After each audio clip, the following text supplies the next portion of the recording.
Good morning, everyone. Good morning. My name's Creighton Drury. I have the great privilege of serving as the executive director here at Covenant House.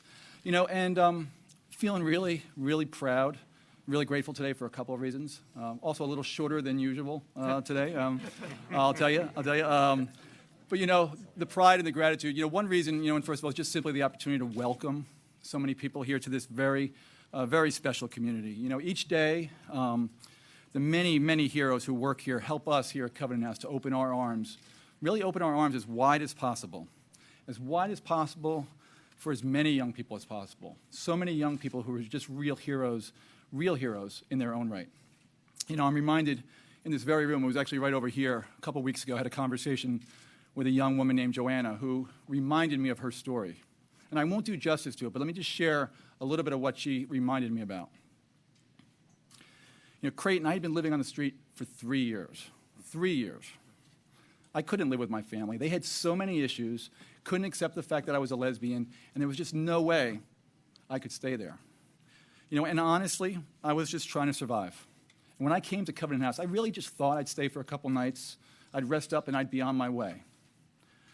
When I arrived, I still remember this. One of your intake workers said to me, "Well, this is your lucky day. We've just opened up some new rooms. We've got space for you." And at first, this is her describing this to me. At first, she said, "I remember being confused and, quite honestly, a little bit annoyed. 3 meals a day, youth advisors, and even our facilities workers who would check in with me every day, ask me how I was doing, ask me if I needed help." I remember that. I was amazed by that. And this was just a few weeks ago. She said to me, "I remember, Creighton, looking back at this 3 years ago, it was because of those people that I stayed. I was able to get help with my health issues. I've been clean for 2 years now," she reported to me a couple weeks ago. I ended up moving on from the shelter into the Rites of Passage Transitional Living Program. I ended up getting a good job. I went back to college. I want to be a social worker. And then I found my own apartment. I just never thought I'd be this happy. I just loved hearing that. And we hear those stories. Joanna's story is just one. It's just one of what we know and see as 1,000 stories every year. There really are. Young people almost always come to places like Covenant House at first for the bed, maybe for the meal. But it's once they're here that they get connected with compassionate, talented people who have dedicated their lives to doing this work, and also to the supports and opportunities that places like Covenant House can provide. Here in our buildings alone, we also have a federally qualified health clinic. We have employment and education programs. We have life skills programs. We have legal services. We've got daycare for our moms and their little ones. We do a lot, and it makes a difference because we know this work. It's so humbling. And it really is the people who make the difference. Certainly here at Covenant House and at our many absolutely terrific and wonderful provider partners that we work with closely, some of whom are here today, we know that that's part of the secret sauce. The beds, what a way to get things started and get people connected, but it's the people who make such a difference and really are the champions for this work and for the young people that we just really strive to serve. And it's for that reason that I'm also really proud and grateful today to have the chance to welcome and introduce a real champion for our young people and for those of us who are doing this work. Literally since the day, and I mean that, the day I remember getting phone calls that Mayor de Blasio stepped into office, he's been fighting for our young people and for those of us who do this work in such an amazing way. Simply knowing that has been fuel for the tank.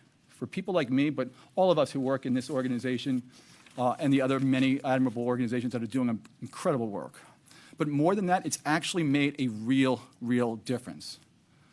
We would likely not have had a bed for Joanna. That was 2 years ago. We likely wouldn't have had a bed for her if she'd come a few months earlier. It was because of the mayor and what he's already done that we and other homeless youth providers have been able to open our arms a bit wider. We really have.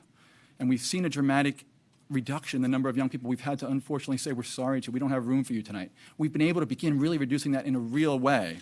We're not fully there yet, but we're getting closer to eliminating the need for waiting lists and ensuring beds for every young person who needs it.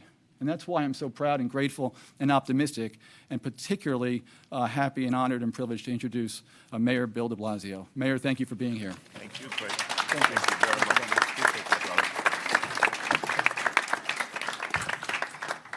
Thank you so much, Creighton. Thank you to all of the young people who gathered with us and all my colleagues. You'll be hearing from them in a moment. Creighton, I want to thank you for what you do, for what everyone here at Covenant House does. And you can hear the passion in Creighton's voice. You can hear how much this means to him to get it right for our young people. In many cases, young people rejected by their own families who didn't deserve that, who now find the help, find the support, find the love and the embrace they deserve at places like Covenant House. Creighton, I want to thank you because you had another path in your life before. Creighton was a very successful corporate lawyer, but he felt a calling to do this work. So he left a very lucrative career and came here to help young people in need. And that is something that I really admire, and a lot of young people have benefited from it. Let's give Creighton a round of applause.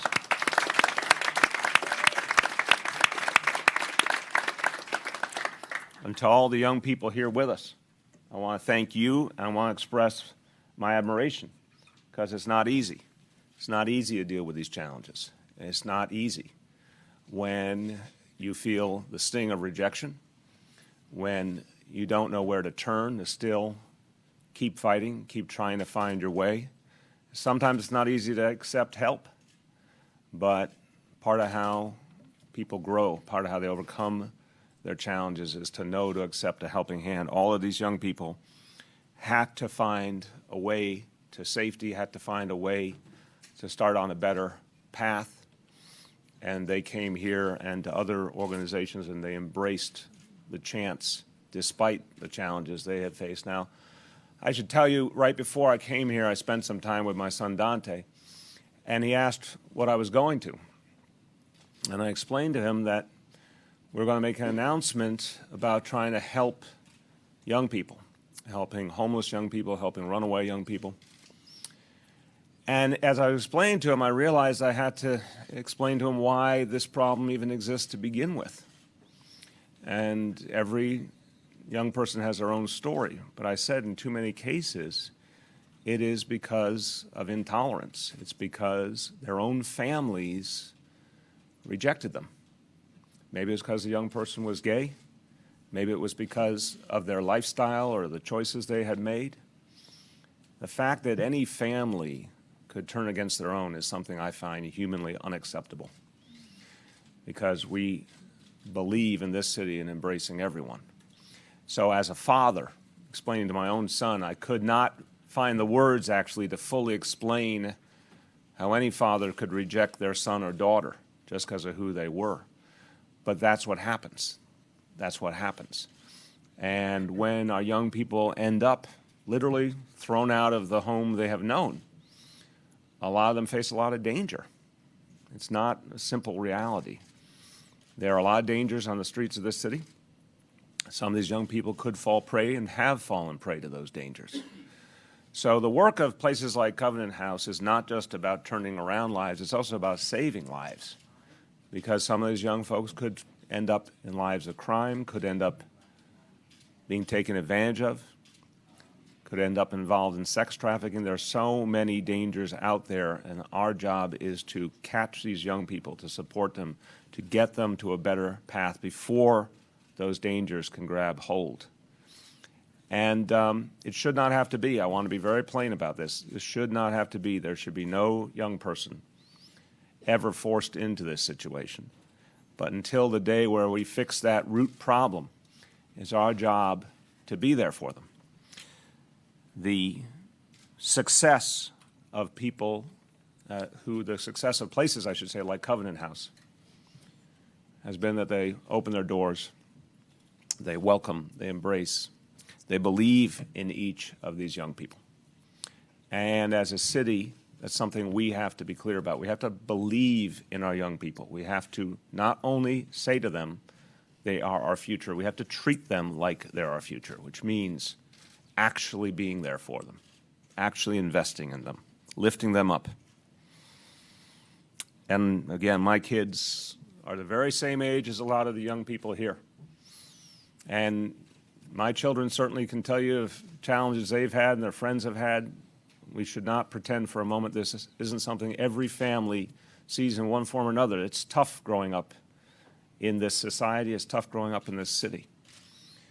The difference is in the vast majority of families work it through together. But when that doesn't happen, we have to be there for our young people. So I'm proud to announce today our plan to reach more homeless and runaway youth. Our young people ages 16 to 20. We want to reach more of them. We want to make sure there is no wait list for any young person who needs a safe place to sleep, that there is a shelter just for them, a place where they will feel safe and supported. Give them a chance to rebuild lives that have just begun and get on the right track.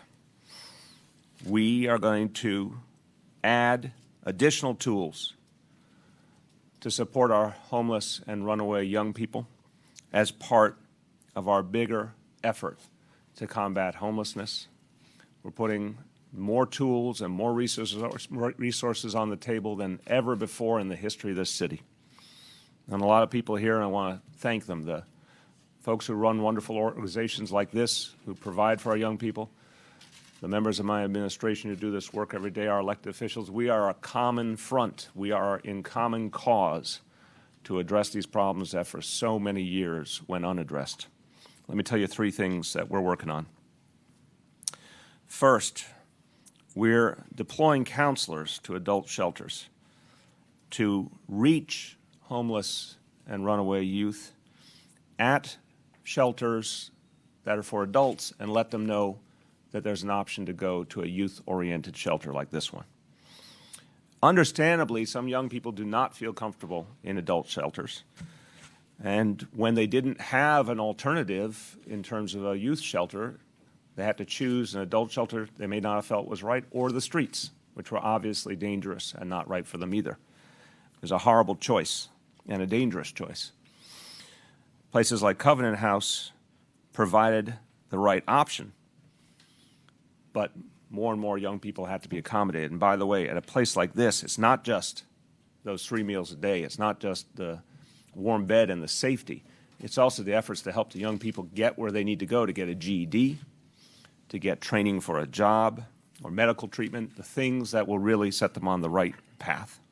So we're going to have our counselors at our adult shelters, making sure that any young person who prefers and needs a youth shelter has that option. Second, we're adding 300 safe, secure, dedicated beds for homeless and runaway youth over the next 3 years, a major addition to our effort to help young people in this city.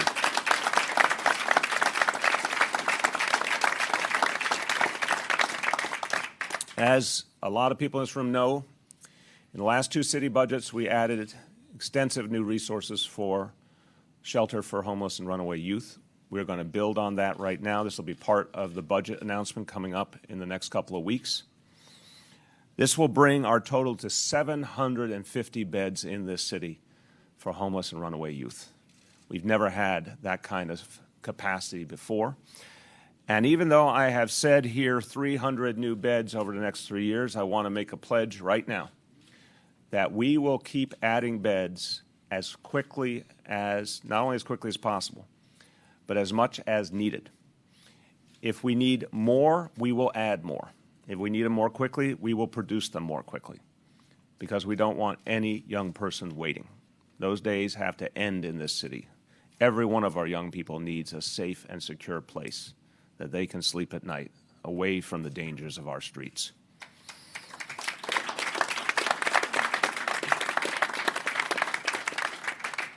With this announcement, in the space of from the time I took office to the build out of this plan, we will have tripled the number of beds for homeless and runaway youth.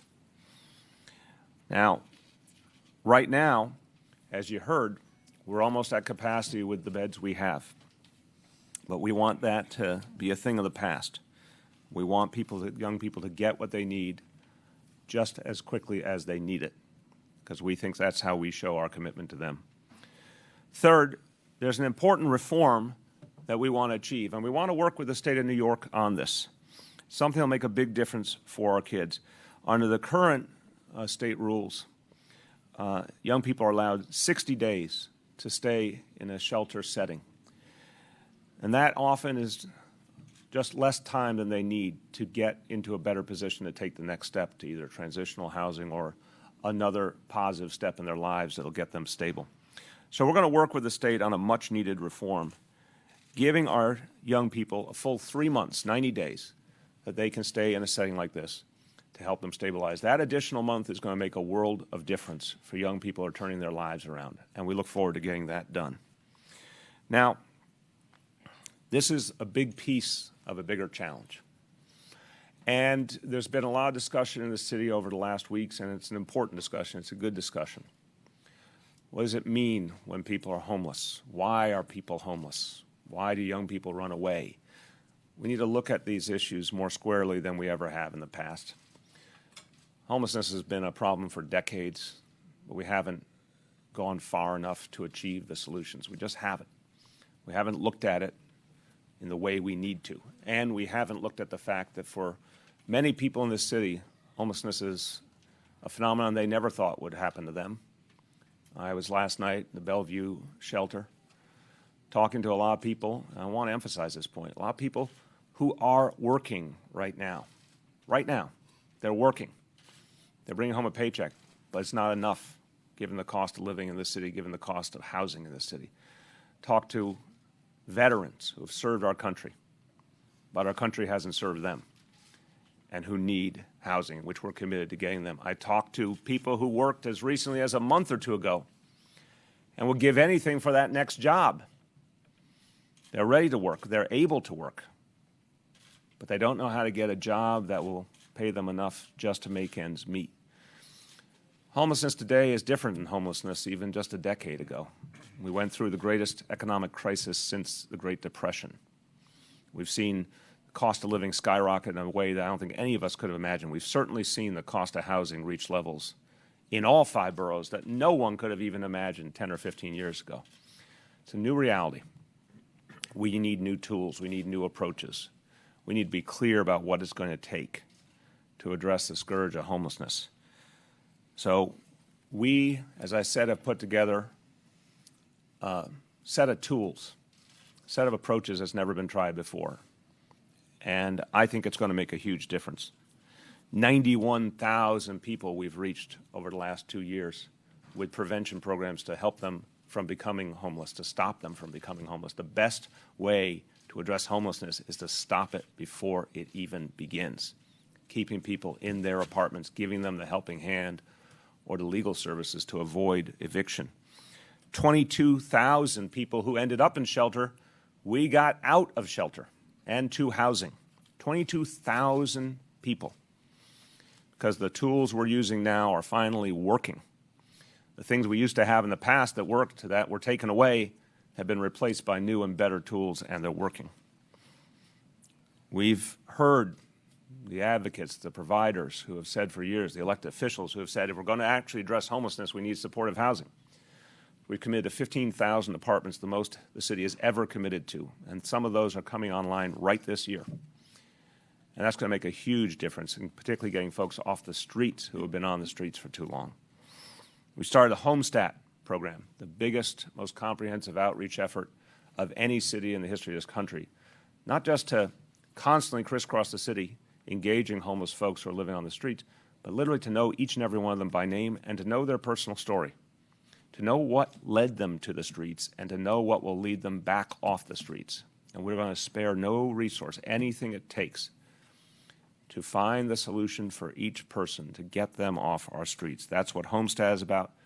That's what our commitment to our veterans is about. And I had the honor last night of talking to a lot of veterans who have come upon hard times, but that does not in any way, shape, or form negate what they did for this country. And I told each and every one to their face, we will get you to housing. We will make sure you have a home because you deserve that. It's why we're doing safe havens, because we want to show and we want to thank all the houses of worship and particularly the Archdiocese of New York that have done so much to help us build out the safe haven effort to show people who feel a shelter may not be right for them that there's a smaller, more intimate, more supportive setting they can get to where they will be cared for, and we know also we'll be able to convince them to start on the path to mental health services and substance abuse services, the things they need, doctor Herminia Blasio, our new deputy mayor, said it so powerfully when we announced her a few days ago. She talked about a patient she treated in San Francisco who had tuberculosis, but who also was a heroin addict. And her job as a doctor was to deal with the tuberculosis, but she was not satisfied with that. She needed to help this man get clean and sober, and so she relentlessly worked on it. She relentlessly engaged him. She convinced him to get the treatment he needed. And because of that persistence, he got clean and sober.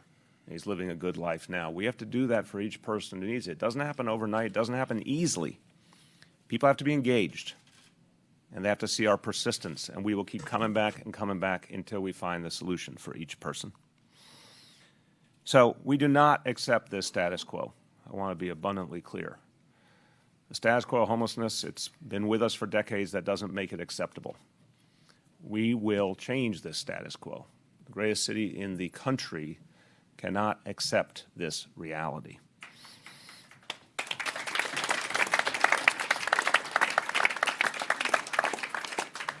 But I want to finish on this point. I want you to hear from some of my colleagues. This is a problem. It's very big in scale, but it is solved one person at a time, one family at a time. So my colleagues here who have put so much of their heart and so much of their effort into solving the problem, they know there's no magic wand. They know it is person by person, reaching each person, figuring out what will turn their life around, and then we reach the next person and the next person and the next person. That is how we turn the tide, and that's what we're committed to doing. Quickly in Spanish. Nos complace anunciar que vamos a añadir 300 camas en albergues que ayudan a jóvenes sin hogar, dándoles un lugar seguro para dormir y más consejeros para que puedan reconstruir sus vidas. Además, vamos a pedir al Estado que permita que estos jóvenes en crisis sigan hasta 90 días en los albergues. Estamos usando todos los recursos disponibles para enfrentar el persistente problema del desamparo. Un adulto, una familia, y un joven a la vez. With that, I want to bring up Steve Banks, who I would say, I think it's a fair statement, probably there's no one in New York City who knows more about the homelessness crisis over the last 3 decades. I don't think there's anyone in New York City who's done more to help the homeless over the last 3 decades than Steve Banks. The 90-day review that he's undertaking with Department of Homeless Services and the Human Resources Administration is already leading to real changes. I want to thank him for his extraordinary efforts. Our HRA Commissioner, Steve Banks.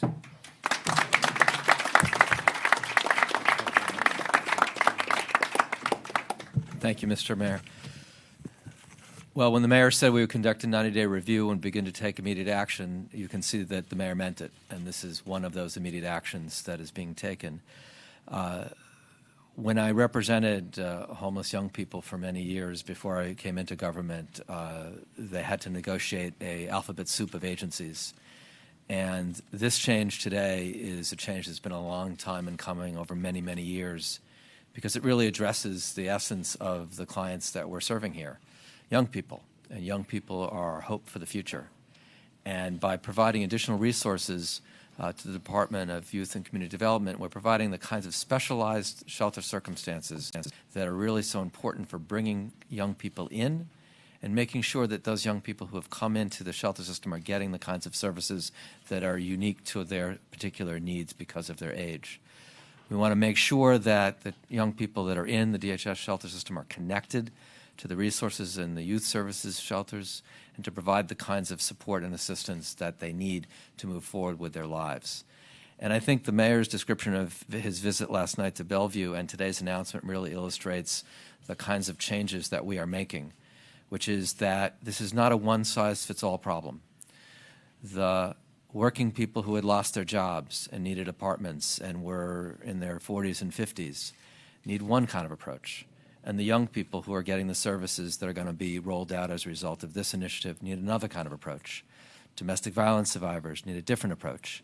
But what is important about the comprehensive approach that the mayor is putting in place is that it addresses people where they really need to be addressed in terms of their individualized needs. But at the same time, we're taking a systemic approach to addressing a problem which has been here for many years. The solutions have been known, and you can see the solutions that are being put in place are really those that have proven track records of actually making a difference for real human beings. And so I'm pleased to be able to work with the mayor to implement these kinds of reforms. Thank you very much.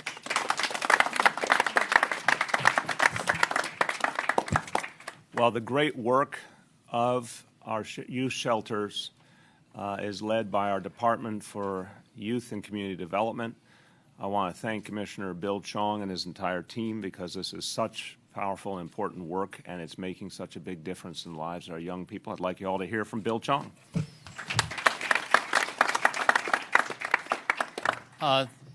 As many of you know, I was a deputy commissioner at this agency in the previous administration. In the short 2-3 years, it's been a tremendous sea change.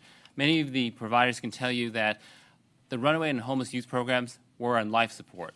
Every year, the funding was cut in half, and every year for 3 or 4 years, they were restored by the council. You can't run a program helping vulnerable young people when you don't know whether you can pay your staff. And that was a reality that many people faced for many years. And one of the first things that we did was to stabilize the funding and then grow the funding. And with the additional funding, it's not just more resources, but it's better resources. So for the first time, we have a drop-in center, 24-hour drop-in center for gay and lesbian youth, because we know that 40% of the street homeless are gay youth. For the first time, we opened up a transgender facility for young people who want to move towards independent living. For the first time, we've added resources to provide mental health services. Again, things that were on our wish list but never happened. So I want to thank the mayor for his leadership, for his commitment to following through on what he said he was going to do, and for looking forward to working with all the providers and elected officials as we grow the system and triple the size of the system in the next 3 years. Thank you. Thank you, Bill.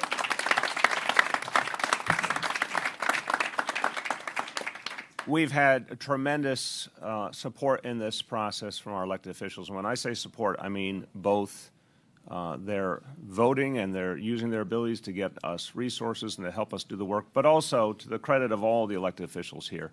They have pushed us to do more. They have been voices of conscience saying we've got to take the next step and the next step. And that's exactly what we expect from our legislators. So I want you to hear from them, starting with State Senator Brad Hoylman. Thank you, Mr. Mayor. I'm Brad Hoylman. I'm the state senator for this neighborhood, and I wanted to thank Covenant House and the kids, the young people here. You are the future of New York City, and we're very proud to join you for today's announcement. You know, Mr. Mayor, you're right.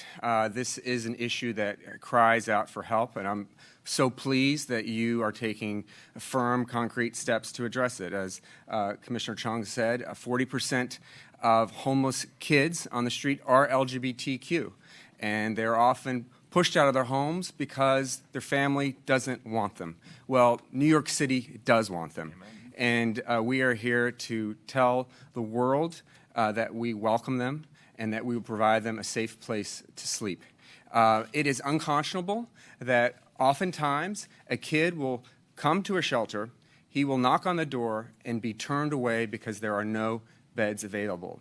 It's even more unconscionable that there are Johns, oftentimes, waiting outside to pick up those kids and traffic them for sex. And we are here to say no more, and with the mayor's bold plan, we will address this issue as a city. And I am so proud, Mr. Mayor, for your efforts today. Thank you.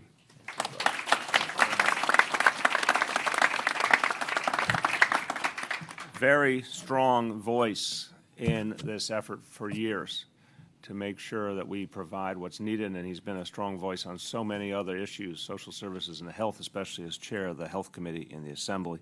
I want to thank him for his leadership. Assemblymember Dick Godfrey. Well, thank you, Mr. Mayor. You know, my parents taught me many, many years ago that you catch more flies with honey than with vinegar. And what homeless people, particularly runaway and homeless youth, need is a safe and secure and decent place to stay, and caring and supportive services. Covenant House has been providing those services and that kind of place to stay here in this very neighborhood since the mid-'70s. And I know that because as the assemblyman at the time, I helped recruit them to come here.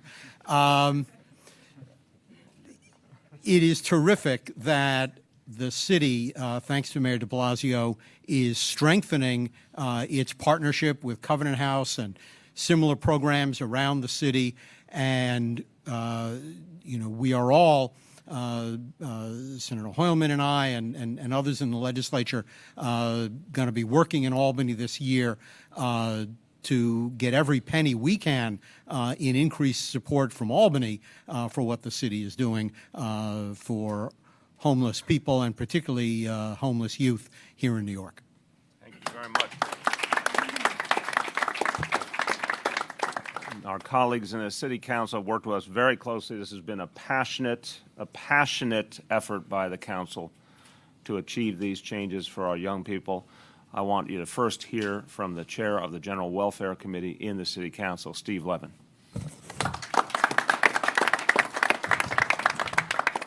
Thank you very much, Mayor. You know, for many, many years, advocates and colleagues in the City Council, Fidler, our former chair of the Youth Committee, have been asking for this type of commitment from the city. We've been asking for these beds. We've been asking for these resources. And we were always told that it was impossible, that the resources weren't there, that it couldn't be done.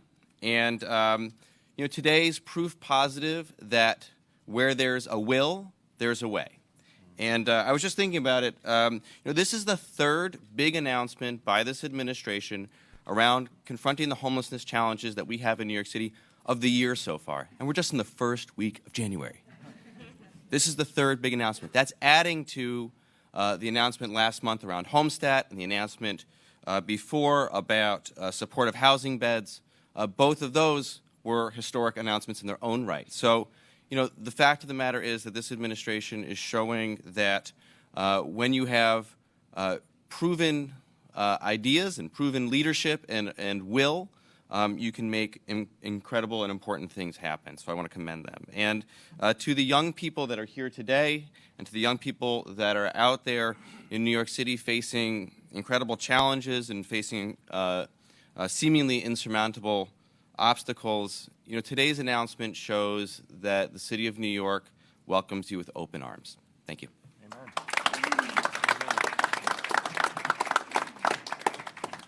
Last but not least at all, I want you to hear from the chair of the City Council Health Committee. And Corey Johnson and I have, over the years, had a number of conversations. And Corey, in his own life, has faced challenges and overcome them. He's faced people who tried to push him away and reject him and overcome them. And I really admire that. I admire the perseverance. I admire the understanding he brings. And I can tell you he's more than once pushed us to go farther on this front. And, Corey, I know it's a labor of love for you, and I admire that. So, the Chair of the City Council Health Committee, Corey Johnson.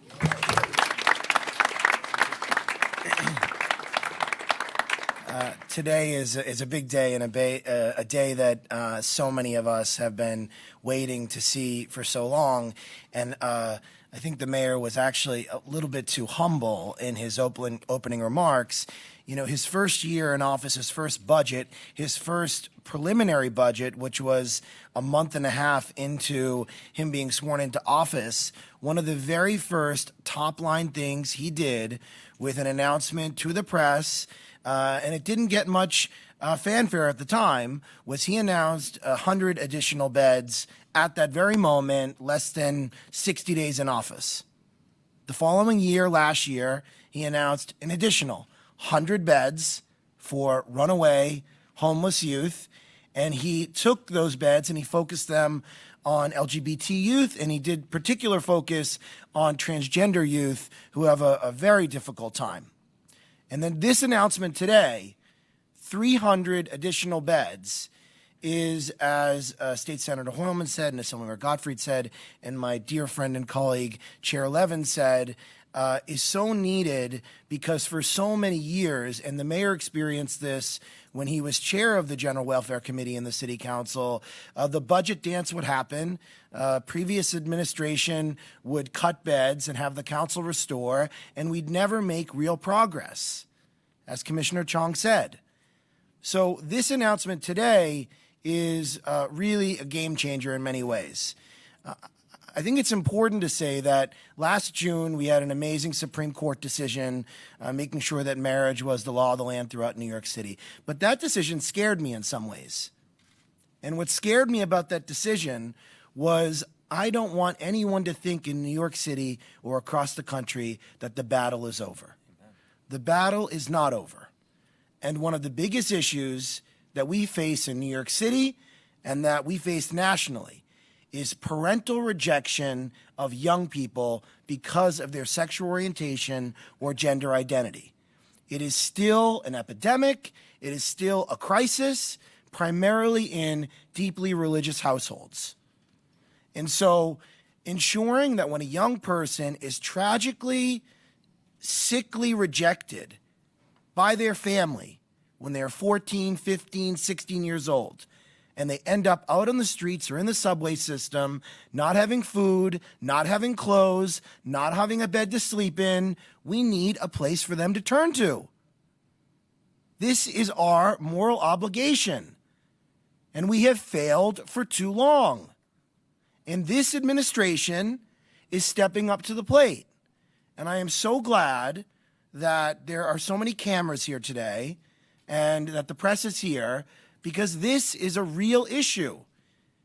And I also want to say, this is not of the mayor's making.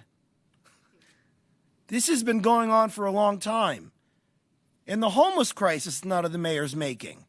This administration inherited a goddamn mess.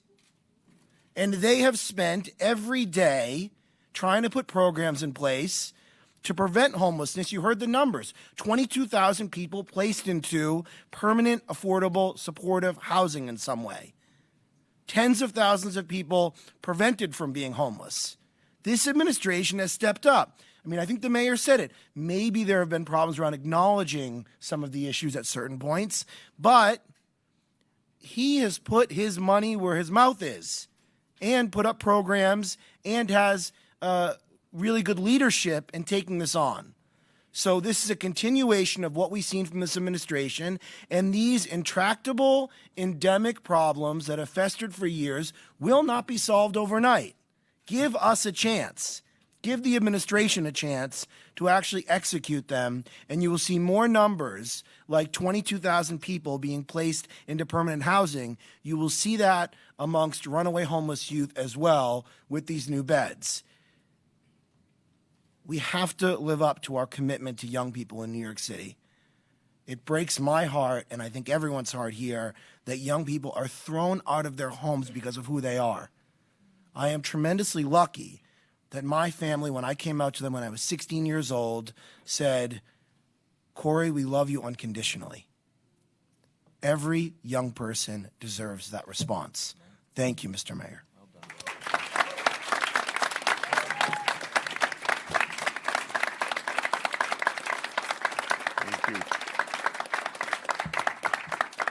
Okay, we're going to take questions on this announcement and obviously related topics. We're going to stick to this topic today, not doing off-topic questions, just this. Okay, on this announcement, yes. I just needed some clarification on the numbers here, Mr. Mayor. You're saying currently there are 392 runaway homeless beds. Is that right? That's the current number? I get Bill and Steve to come up and address the specific numbers. How many are there Okay, currently? so currently we have funded 453. So we will be, the 392 is what's been certified by the state to be operational. The remainder, the 61 or so, will be online either at the end of this month or at the end of February. Because it's Those are online right now?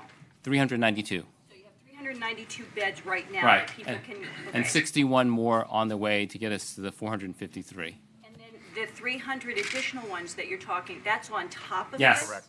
That's where you get to the number 753. Gotcha, okay. And then what just, role I'm does- sorry, just for clarification, just give a sense of when we came into office, how many beds existed.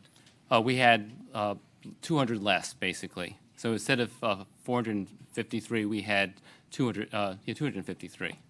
So we've almost doubled in a little over 2 years, and by the end of this 3-year rollout, it will have been tripled the number that we came into office with.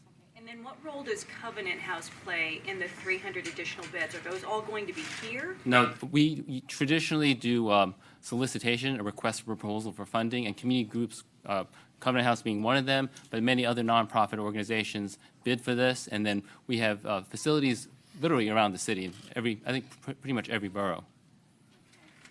Okay. Other questions? Anybody on this topic, related topic? Marcia?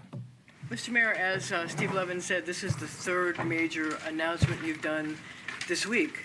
I wonder if this, in a sense, serves notice on the governor that despite his criticism, the city is on it. The city is dealing with the homeless problem. And I also am curious how you feel about all the announcements he's made this week in terms of whether they're helping the city with all of his economic development, and as you look to the state of the state, what he's going to do on homeless. On the two economic development announcements, although I don't have all the details on either one yet, the Javits Center and Penn Station, I welcome them both. I think they're both steps in the right direction for sure.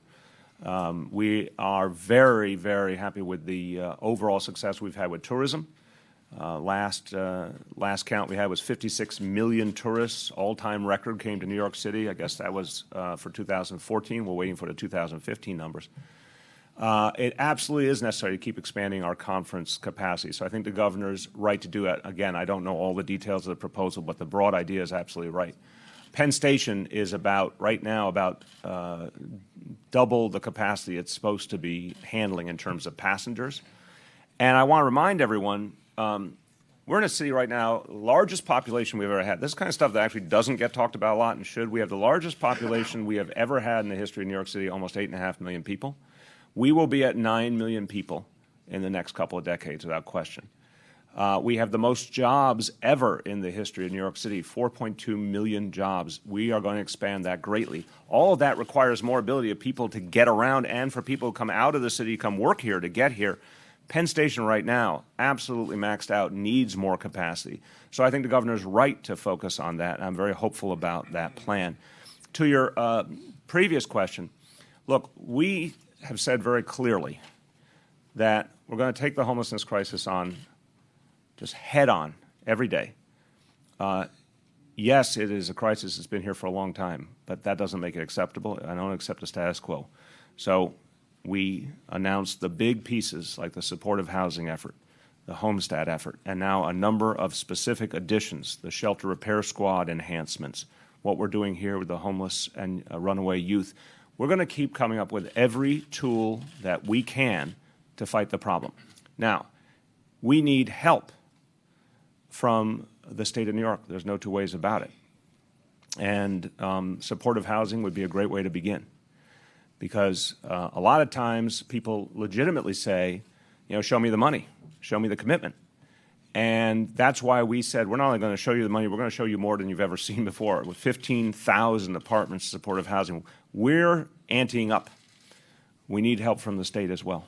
Mr. Mayor, if I could just follow up. There are some people who think that the best way to deal with homeless is not to let people become homeless in the first place. So is it possible that you would be asking the state to come up with money to keep people in their homes, not the Advantage program, which has fallen apart, but I mean other ways to provide either subsidies or loans or income so that people don't become homeless in the first place? Yes. So this is something I believe in fundamentally, and I've worked on for a long time. We've reached 91,000 people with those kind of preventative efforts that really make a difference. Yes, sometimes, let me just give people the easy math. Say you have a family that is in an apartment and they're short on the rent, $500 a month or $1,000 a month. If we can get them in time and get them a subsidy and they can stay in their apartment, It's the right thing to do. It's the humane thing to do. Yes, it's an investment, but it's a worthy investment. Now, conversely, that family, we don't get them in time, we don't have something for them, they end up in shelter. That's going to cost the taxpayers $40,000 a year or more, much more than we would have done in the subsidy. But the human cost is much greater. A family dislocated, children who have to suffer through homelessness, get to school far away in many cases. So for years, this mistake has been made. And the decision to cut the Advantage program clearly factored into it because it was working. It was one of the efforts to provide subsidies that actually was making a huge difference.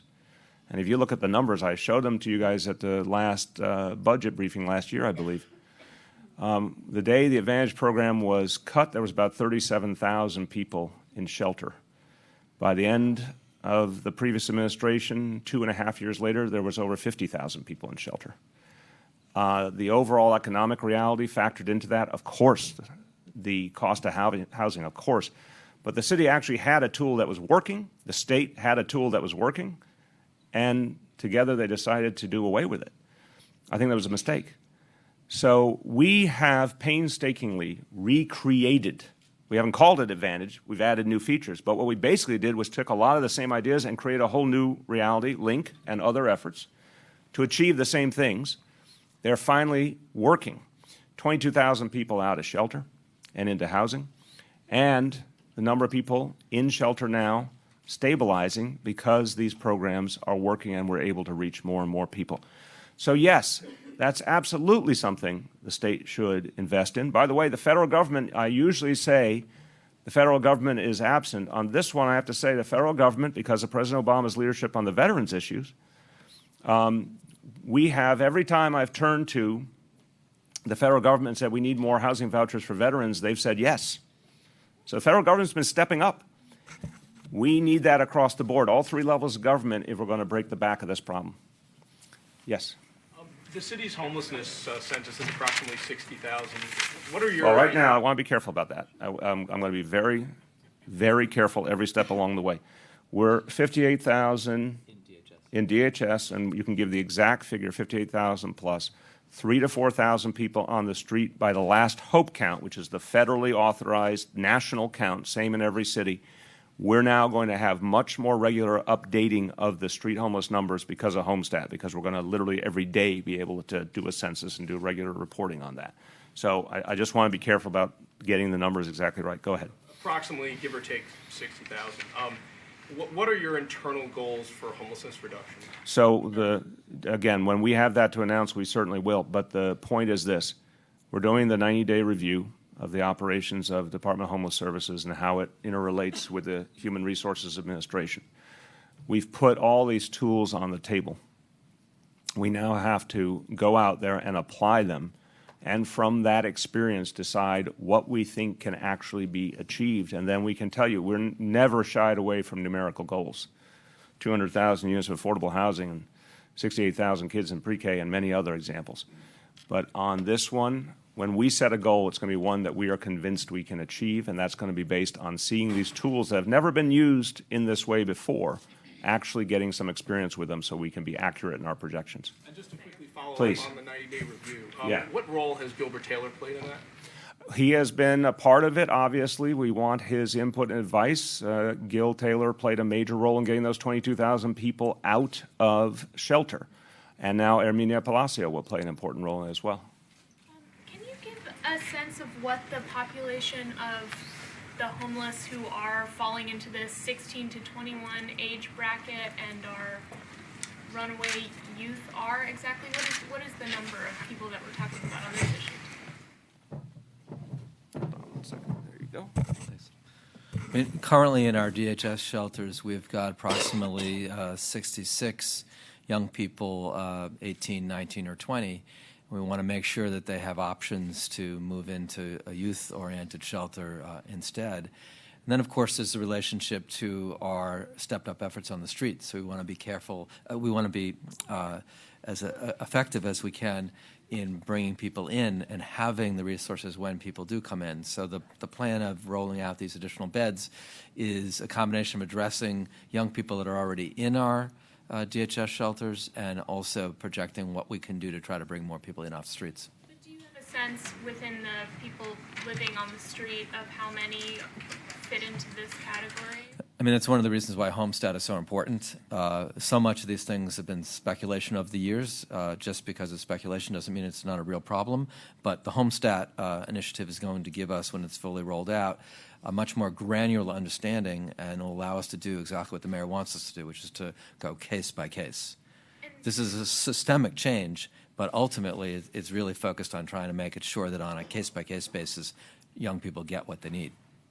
Senator Hoylman said something that was really disturbing about young people coming to shelters and then being at capacity and being turned away and then being coerced or finding Johns who would talk to them about prostituting themselves. Do you find that that's the case? Well, Are they at capacity and people can't get in? When I, in my prior life, when I represented individual clients, certainly encountered these kinds of things over the years. I think that's why it's so important today that we're moving forward with an initiative to reach out to young people in the DHS shelters to be sure they know that these other options are available for youth shelters, and we're providing the youth shelters, and we're reaching out on the streets to reach people. And I think the combination of those three things will address the kind of disturbing situations that the senator described. Let me pick up from this. Look, I just want everyone to be real about this. This is a real serious problem, and it has been for many years. And it's something we have to examine carefully. Why was it let be for so many years? Right? Why were these young people ignored for so many years? I don't want any of us let off the hook for the things we have to do. But I'm very proud of the fact, and I appreciate the recounting of the history. We came in the door and started adding homeless and runaway youth beds, and we are going to add them until the point that there is a bed for every child who needs it when they need it, period. That's my point. The commitment to 300 is to keep ramping up as quickly as possible to the point that there is no wait list anymore. But the fact is, and we got to look under this hood of this whole situation, because this is really a scandal if you think about it. How did this happen for decades, all of this? How was this tolerated? Just go point by point. How was all this tolerated? Last night at Bellevue, looking at announcements on the wall, Steve and I were trying to discern from the wording of the announcements whether they were from the Giuliani administration or the Dinkins administration. We saw in a big series of big posters that said the Advantage program is no longer available to you. Clearly those posters were put up in 2011. Why has nothing been changed since 2011? This is something that needs to be looked at. Why did this city tolerate this? We don't tolerate it. So I am taking the gloves off on this issue. We are going at this with everything we've got.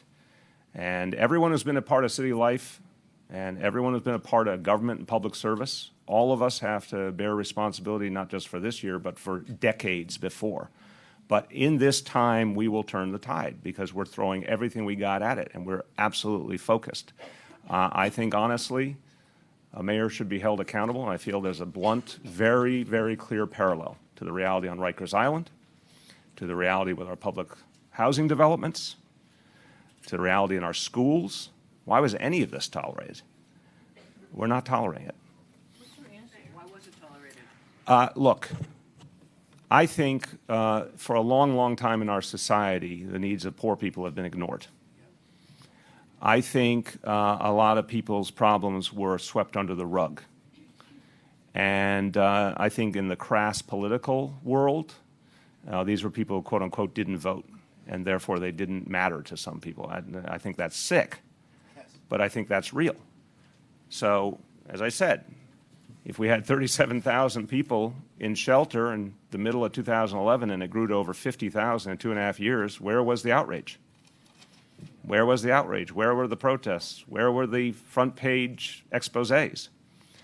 So please bring them to us because we're ready for them. We're owning this issue 110%. I'd like to know why it wasn't handled that way in the past, but I don't have time for idle speculation. We are owning it and we're going at it with everything we got.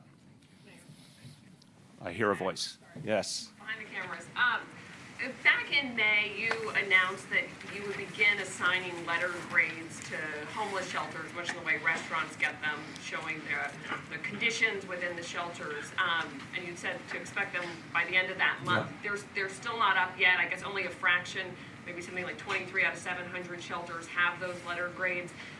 I want to know what happened to them, why they were put on the wayside. Is that something you're still intending to do? Yes. And is it a sign that maybe the conditions in the shelters weren't being taken as seriously just even last year as they are now? Well, first of all, it's unacceptable to me that those scorecards were not prepared. We made a commitment to do it.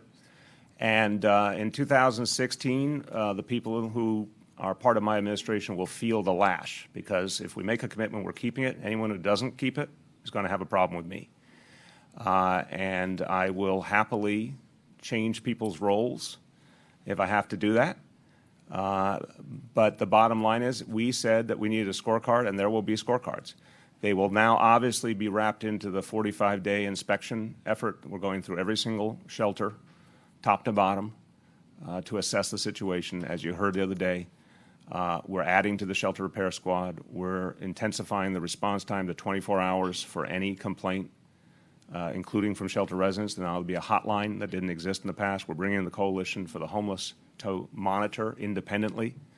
But those scorecards will happen. They will happen by next month, because that's when the inspections will be over.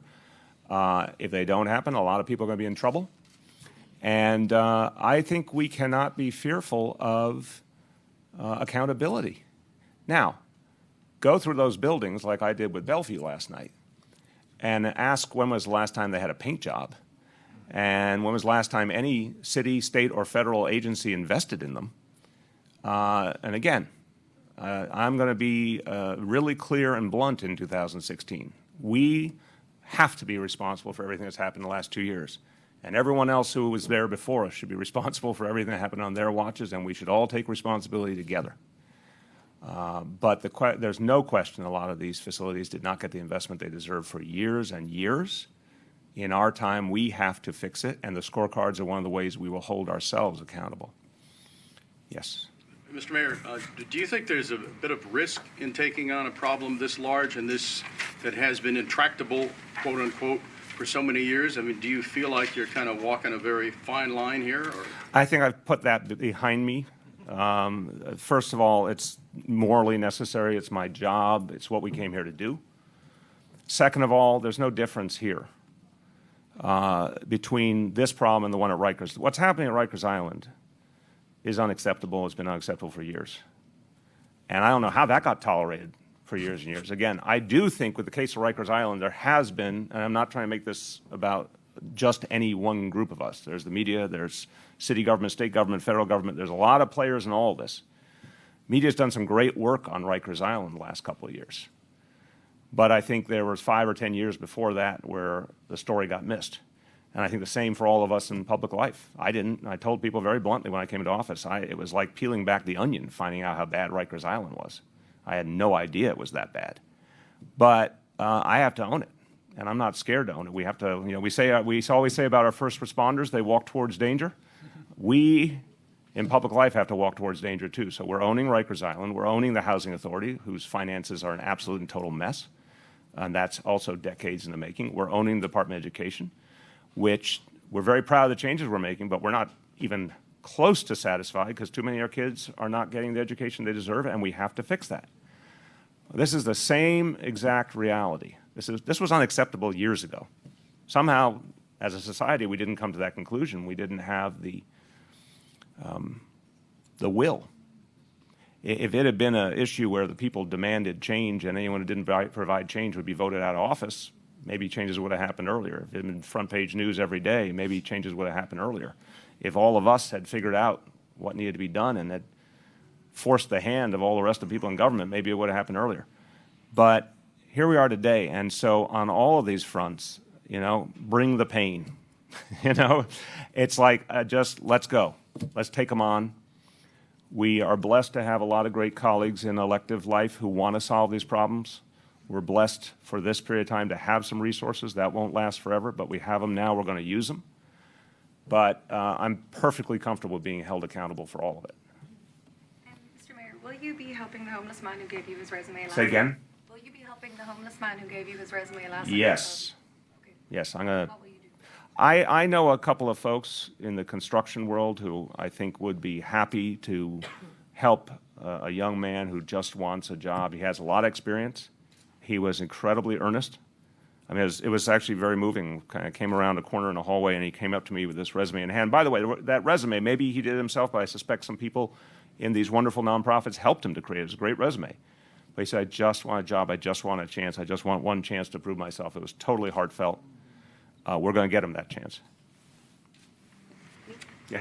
What happens after 60 days, 90 days, or when someone turns 21? And then what's the relationship with DYCD and the rental assistance programs? So the 60 and 90 days, young people have different pathways. Of the 453 beds, about half are crisis shelter, which are the ones that are short-term residential programs. The other half are what we call long-term transition to independent living. So in some cases, a young person who ages out after the 60 days and is ready hasn't been reunified with their family, which is one of the goals of the Runaway and Homeless Youth Program, is to reunite them with their families. If that's not an option, they transition to a transition to independent living program where they can stay up from 18 months to 24 months until they age out at 21. So there are options. We try to connect young people with other permanent living arrangements. We reunite them with their families. So there are different options. Sometimes young people in this, particularly in this age group, 18 to 21, they couch surf. They stay with friends. So and then at the end of the day, if there's no other option and they've aged out, then the Department of Homeless Services can serve any young person 18 to 21. And you want to talk about 21 and after? 21 and after is what we do for everyone. Right. I just want to add, of course, we're taking this initiative because we want to make sure that we can get young people into the youth services shelters, and we're certainly going to work very diligently, HRA, DHS, and DYCD, to avoid people moving from one system to another. If that is something that turns out to be the case, we're going to work very hard to come up with solutions for that as well. Of course, when people are coming to DHS and they're over 20, that is part of our focus on reforms there as well. Yes. Excuse me, Mr. Mayor, a lot of the initiatives you've announced have included adding funding to the budget, adding resources, and you mentioned obviously there is finite resources. So just wondering what the administration is doing to figure out. Who's got the music? Jeff May is rocking out. Security, take that man away. Yeah, right. Just wondering what Take him away, too. That's right, that's right. Just wondering what you're doing to make sure not just where more resources are needed, but that current resources are being spent the best. So I appreciate the question. First of all, what's that great phrase? It's not the money, it's the money. There is no way to solve this problem without resources. Anyone who tells you otherwise is not telling you the whole truth. This is about thousands upon thousands of people who need help and aren't getting it, and who have been left behind by our society. And in the case of our veterans, this one's not even close. Why are we even having this discussion, right? As I said, they served our nation. Their nation's not serving them. I give President Obama credit, and it's a consistent point with what we talked about earlier about the fact that we all have to bear responsibility. The President of the United States, for the first time, said we are going to house all our homeless veterans. No president said that before, including those who had served in the military. There's a lot we have to uncover here. There's a lot to look at. I mentioned the movie Spotlight to some of you, which has certainly got my juices flowing. We need to look at this history. Why were homeless veterans not served for decades? How is that acceptable in our society? So let's face it, it's about money. Now, I don't want to miss the import of your question, which is about you have to use the money properly. There's no question. I don't think we've done that well enough in the past either, and we still need to do better ourselves. But let's start with reality. If there weren't beds for kids, it was because there wasn't money to pay for them, right? If there wasn't money for a rental subsidy to keep someone in their apartment, they lost their apartment. It's not about could we have done something magical to keep them there? We needed cash on the barrelhead to pay the rent. If someone's about to be evicted wrongly, they needed a lawyer. If no one paid for the lawyer, they weren't going to have a lawyer. So this is very much about resources. Supportive housing can only be built and staffed with money. So let's be clear about that. And I really think it's time, again, I want a lot fewer games in 2016. We are not going to make these changes without resources, and everyone is accountable. Everyone is responsible. Now, once we take those resources, our own or any other resources, we have to use them right. So when I hear the scorecards weren't done, that's unacceptable to me. That means someone didn't do their job, right? Period.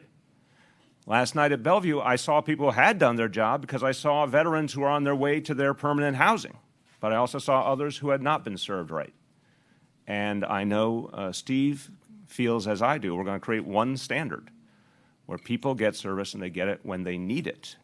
That's why Homestat's so important. Homestat's going to give us a very universal standard to work with. We're going to be telling you constantly what we're seeing and the numbers we see. And we're going to hold ourselves accountable for figuring out what each person's path off the streets is. So I am very aggressive with my team about we are going to use the money well because I want the result. I have to see the results. But in the past, we had the worst of both worlds. The resources weren't provided and they weren't used well. We're going to fix both pieces of that equation. Mayor, I don't know why you're rewarding him for his obstreperous behavior. I find that unacceptable. Security, take her away, please. Go ahead.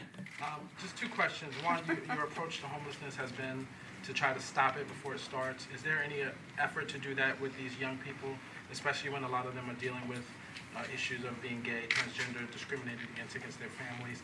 And secondly, you've talked about what you need from the state and federal government. Have you or your administration been in touch with the governor and laid out specifics for what you would need to solve this problem? Sure. Let me do the second part, and I'll begin to address the first part, and Steve and Bill might want to add. For 2 years, the City of New York has made very clear to the State of New York what we needed. Look at our budget requests and legislative agenda for 2014 and 2015, and look at all of the back and forth, both publicly and documented in those 2 years, clarifying our needs and our disappointment at some of the cuts to homeless services that occurred. It's all well documented. It's all public domain. So it's quite clear we have asked repeatedly for help. Obviously, we've asked for help in terms of supportive housing. And I'm hopeful. Let me be clear. Hope springs eternal. I'm hopeful that cuts will be restored, that funding for programs that work, like anti-eviction legal services and rental subsidies, will be provided, that supportive housing, our initiative, will be matched. I'm very hopeful because it's obvious it's the right thing to do. Again, I have a good news story to tell you. The President of the United States said we have to get homeless veterans to housing. I had numerous conversations with Valerie Jarrett and with Secretary Julian Castro, and they could not have been more helpful. Time and again, helping us every step of the way, providing more veteran vouchers, whatever we needed to get the job done. So it does exist. It's not a unicorn. It does exist that sometimes the City of New York says, we're ready to fix a problem, but we need help, and another part of our government responds. And I'd like to see that good tradition continued in terms of what we do with the state going forward. So, yes, the needs are abundantly clear. The requests have been made many times over, and we're ready to get to work. On the question of how we prevent, so preventative efforts, some of you may want to go back and look at the years 2002, 3, 4, 5. Some people in this room will remember those years, where I had a running dispute with the previous administration over the need for preventative services. Many a hearing we held at the General Welfare Committee on the need for preventative efforts, anti-eviction legal services, rental subsidies. For 3 or 4 years, I was told I had to have my head examined. In the 4th year, preventative services suddenly became the policy of the preceding administration. And I'm glad it did. I'm glad it did. And then in 2011, both the State of New York and the City of New York canceled the Advantage program, the one thing that actually worked. So there's a lot to learn, my friends. But the point is preventative efforts work. They always have worked. They're not perfect, but they work. Now, in terms of young people, and I appreciate the way Corey talked about it, if we're going to help young people, we have to change the entire discussion in our society. And I think in this city we do a lot to send a message of inclusion. We've done it through the laws we've passed. We've done it through leaders who represent every community and who we're proud of and who we hold up as examples.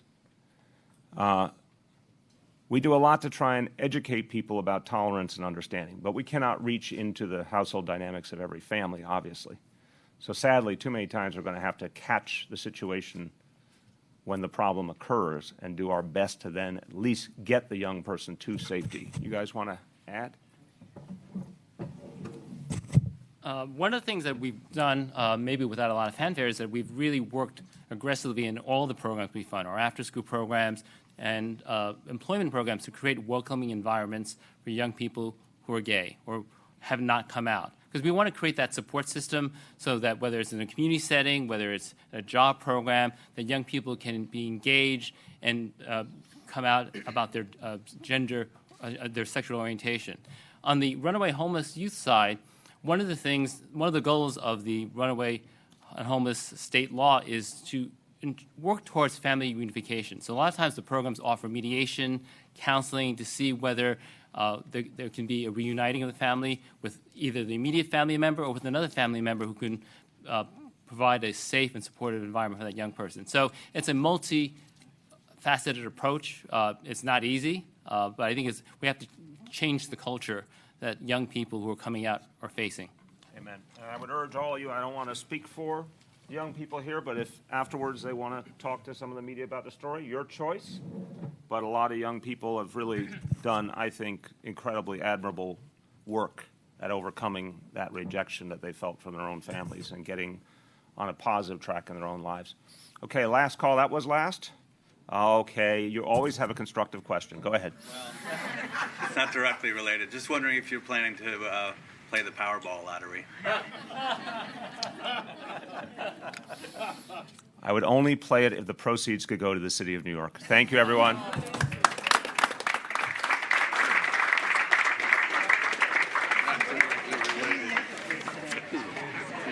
That was amazing.